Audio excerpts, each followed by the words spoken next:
I would like to take a little survey with everyone here today, if you don't mind participating.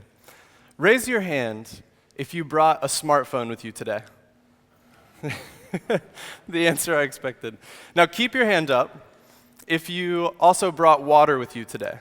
I see a couple bottles of water. I think they gave you some. Keep your hand in the air if you brought food with you today. A few? Okay, I'm losing people. Last question. Keep your hand in the air if you also brought a form of shelter with you today, like a tent or a motorhome out front. Anyone? No? Why is it that the one thing all of us brought with us today is the one thing that we don't need in order to survive?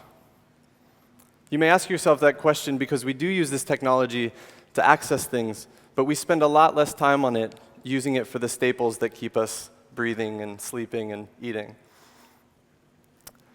As an artist, I'm fascinated by this shift that's happening worldwide, and that this technology is being adopted by everyone all around the world and all at once. And I can't think of another time in history when this many people consumed the same product at the same time. I take a lot of inspiration in the work that I make from the way that technology alters human behavior, the way it alters our psychology and kind of implants itself into our relationships. I've been studying photography and fine art for 13 years. And just last year, my project titled Removed went viral, being shared millions of times internationally. And it created a life-changing shift in my career, and I'm very grateful for it. So I want to talk to you today about my project and how it came to be, and also how it's related to so many people around the world. In 2014, just 2 weeks after I married my beautiful wife, Angie, I left home, and I went to do an artist residency that I was selected for in New York City. And the residency was a dream come true. I had programmed time just for me to make art. And I found it very difficult to complete that task because I got very homesick, which was not something I was used to having occur. One morning, while working in a cafe towards the end of the residency, I experienced or observed this family that would forever change my relationship to my smartphone. Picture this scenario that you may have seen in your own lives. A family sitting at the table next to me consisted of a mother, father, 2 daughters. Everybody at the table was on their phone, scrolling through the internet during breakfast, completely silent. Everyone except for the mom. And she stared out the window, looking sad and alone within her closest family. And I felt this connection to her. Because here I was sitting at my table feeling isolated from the world and metaphorically far from my family. And here she was at her table within arm's reach of her family and still wasn't connecting with them. It was one of those scenes that was so common, yet so strange at the same time, that it shook me into reality. And I left the cafe that morning with the image of that family burned into my mind like a photograph. I became obsessed with watching people in public who are on their devices. You can't go down a single city block without seeing multiple people texting and walking, or if you're dangerous, driving and talking. I knew I wanted to change my relationship to this, but I wasn't sure how yet. When I returned home from the residency, and finally reuniting with my wife, I started to slip back into my old habits of my device use. One night, while falling asleep back to back with my wife, as we usually did, I'm scrolling through the internet, checking meaningless information, and I started to fall asleep. And as my eyes grew heavy, I dozed off, and my hand slowly opened enough to let my phone fall out, and it slapped against the floor, waking me up. As I looked there, my hand was still in the shape as if it were holding my device. I immediately jumped out of bed, terrifying my wife, I'm sure. But I had to find a piece of paper and a pen so I could write down this idea that I would end up pursuing for the next several months. My idea was to make photographic portraits of people in everyday situations. The only difference is that the devices would be removed from their hands, much like I'd seen in the vision of waking up from that.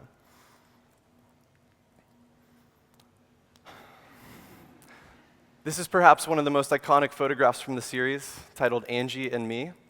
And it represents not only the way that the project started, But it also is an image that so many people around the world could connect with. Photography has this beautiful ability for people to see themselves within the image, even when it's not them. I spent 6 months traveling around the state of North Carolina that I live in, photographing family and friends and even strangers to create this series that would speak to this universal shift that we're experiencing for the first time in human history. I even was able to meet people that I otherwise would have never interacted with, using the camera as a tool to introduce myself to people in public who would otherwise be communicating, "Don't talk to me."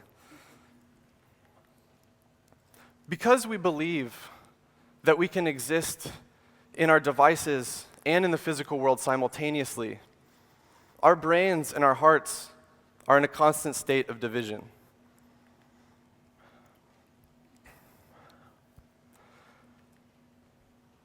We really cherish our devices, but we feel awkward without them. And when we use them around other people, it makes them feel awkward for not using their device. This phenomenon is fascinating to me because it's something that's occurring in a psychological space, but yet it has physical and observable outcomes. It allows me as a photographer to make images and make visible the subconscious. When I look back to the history of technology and innovation, it's easy to see the way that photography itself has altered humankind. And within it, it changed the way that we perceive distance and time. Faraway places could be photographed like never before, and it allowed the viewer to actually feel like they were present in that place, beyond actually what paintings had done before that. Photographs also began to be used as evidence, and they created advances in science and technology and medicine, all within the throes of the Industrial Revolution. Photography has had a very specific and kind of nuanced, at the same time, relationship to social change. And so I've tried to embody that relationship by marrying psychology with performance to create this series that is really speaking about this moment where humankind is living online for the very first time. The way that the device can be seen presently when it's not there speaks to the idea that speaks to the idea that the device has become one with the body. And instead of stepping away from each other, we need to take time each day to step away from our devices. And that's not an easy thing to do. Our devices are designed to encourage us to use them more and more and more each day. Society is restructuring itself so that we become more dependent and reliant on this technology. So I think it's really important as a humankind to create boundaries and restrictions to the use of these technologies. Keep the phone away from the dinner table. Falling asleep with your device only allows you to check on your device first thing in the morning and not the person that you care about most deeply. One thing I realized after making these photographs is that the greatest impact lied in the lives of the people who actually appear in my images. And so today, I would like to create a reminder for all of you here at Sorbonne to step away from your devices and to cherish the relationships that are in front of you. So we're going to make my first removed photograph in Paris right now. Can I have the house lights up, please?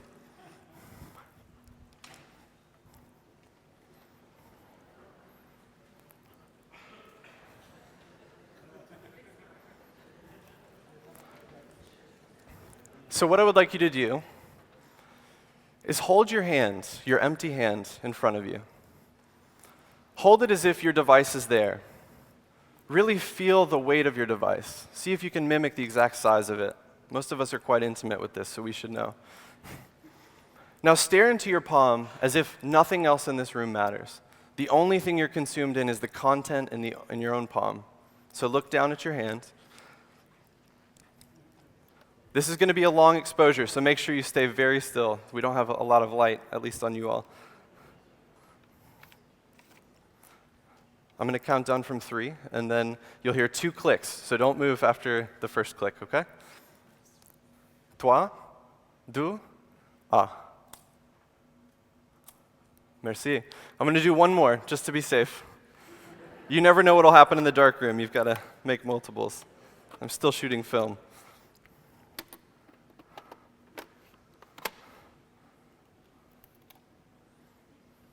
Okay? So stare into your palm again. You're not worried about the person next to you or in front of you, just your palm.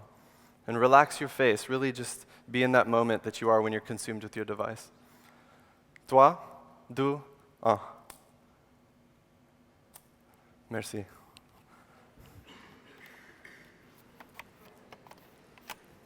Thank you. Despite living in a world with the largest accumulation of photographs ever, I mean, we have more photographs made in a day than in the first 100 years of photography, I still believe that photography has the ability to change the world by altering individual habits and cultural beliefs.